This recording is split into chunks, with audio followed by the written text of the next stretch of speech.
In today's Leeds news, Byram injury issue, Gladbach can't afford Wober, Phillips to Leeds gathers pace, and Trey Hume linked with Null.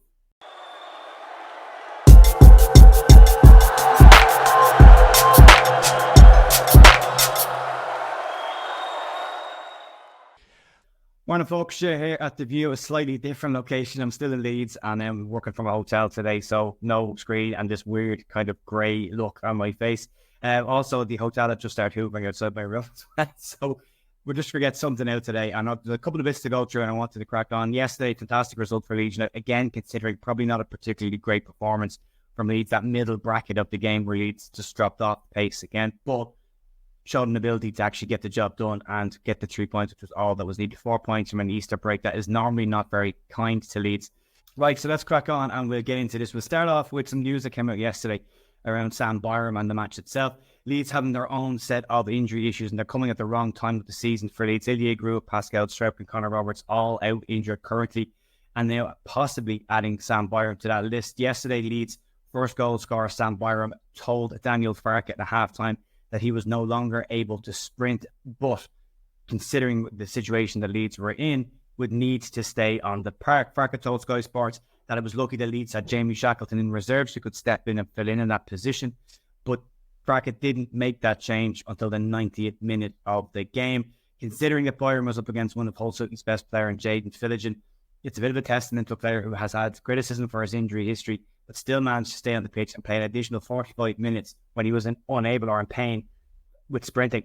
Farke did say that Shackleton didn't have enough game rhythm in order to be played, but Leeds may need to use him in the coming weeks with the situation around Byram and Connor Roberts now being out injured. Ilya Grew being missing out on the game again last night means that Archie Gray had to fill in midfield. Now, if Grew comes back, it means Archie can go back to right back. Connor Roberts is due back in 2 weeks' time as well, so it might be okay and it might be fine, but it does highlight the issue Leeds have on the bench at the moment. There are players on the bench that were placed on the bench but really weren't in position to play many minutes, if any, at all. So great that he got through it, great that he scored the goal and Leeds didn't have to pay for it, and also the fact that he was up against Village, I thought somewhere had a pretty decent game. So yeah, it's a tricky one at the moment. Leeds need to manage these injuries and get them out of the way for the running. Very important to Leeds have a full squad available to them. And moving on, let's talk about Max Wober and more news coming out around his future at Leeds United and what's going on at Mönchengladbach. According to Give Me Sports, Mönchengladbach cannot afford to buy Wober on a permanent deal. It says that the only hope that they have of retaining the player next season is if Leeds do not get promoted and the player can continue with a second season loan at the club. Ben Jacobs also told Give Me Sport that the cash-strapped club won't afford Wober, and a return to Leeds to then be sold on to a different permanent club is very likely to happen. Former Leeds United goalkeeper Paul Robinson has also joined in on this, and he's told MOT Leeds News that he doesn't see any way back for Max Wober to Leeds or any of the loanees that have gone out from last season's group. Gladbach's financial situation isn't a surprise. It's been talked about quite a lot recently as well. Gladbach, who finished 10th in Bundesliga last season with Daniel Farke at the helm of what was claimed to be an average season for them, are currently sitting in 13th place and have been described as in free fall this season. They've won one game of their past 5 and only sit 8 points above the drop zone. And in the form that they're in at the moment could very easily be dragged into it. To put into context, Brendan Aronson's Union Berlin, who are having a horror season and spent most of this year in the bottom 3, have overtaken Gladbach in the league now as well to move above them. So it seems that one of the loanees who wants to stay at Gladbach would like to keep him, are not in a position to sign the player financially. There is no option to buy in his contract. And it does look like, according to Ben Jacobs, he will come back to Leeds, then be sold to another club on a permanent basis. And moving on, let's talk about a player that could potentially come back to Leeds United, and that's Kalvin Phillips. Kalvin Phillips is coming in for a considerable amount of criticism from West Ham fans due to his performances at the club, but also due to giving the fans the middle finger and swearing at them when taking abuse from them getting on the team bus. On this topic, Jeff Stelling said it, if you give it, you've got to be able to take it back, and I'm completely with it. If you want to shout abuse at a player, and if you want to give them stick and they decide to respond to that, you put yourself in that position. If you're going to give it, you can't then complain the player has now complained back to you or moaned back at you. Or in this case, Calvin's giving them the finger. If you're going to call a player useless and tell them to get out of your club, expect a response. TalkSports Andy Townsend also commented on this as well, saying that when he received abuse from fans when he played, he was very well capable of giving it back and did on regular occasions. Townsend, Mika Richards and others have also commented on Phillips' situation and saying that a return to Leeds United seems to be the only way for the player to get his form back and get back to being the player that he was a couple of years ago. According to reports this morning, though, and this appears picking up some pace, Manchester City are said to be willing to take a radical or considerable loss in the player in order to move him on this summer. He is seen as having no future at the club moving forward. The Sun also claimed that Leeds are ready to offer a cut price deal to bring Kalvin Phillips back to Leeds United. A fee that's being discussed at the moment is said to be in and around £30 million for the player, which would be a considerable discount on what Leeds paid him. For a profit and sustainability perspective, Leeds sold him 45 million, get him back for 30 is a £15 million profit in that. I know some people won't want him back because he left.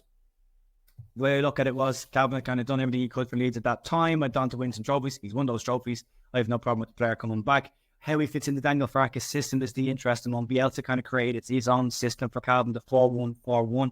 We saw Kalvin playing as that kind of quarterback role. Doesn't particularly work well in a double pivot that Farke likes to play.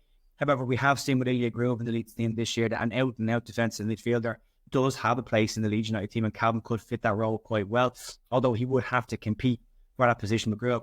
People will also ask, who does he come in for? For me, he doesn't come in for anybody. He comes in as part of the squad.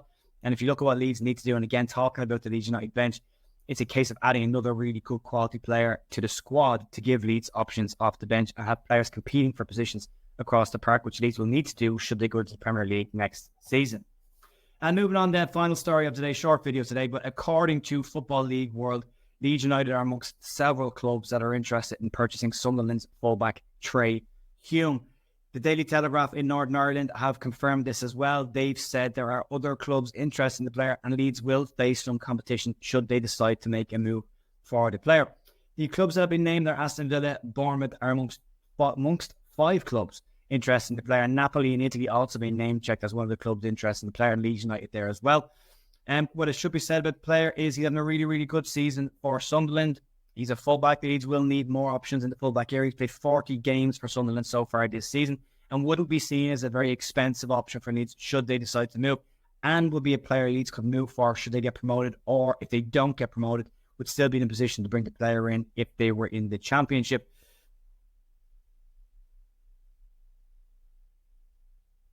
Hume has been in impressive form for Sunderland this year and would be an asset to the team. He's a good fullback. He's a steady, reliable fullback and doesn't get a huge amount of assists or goals.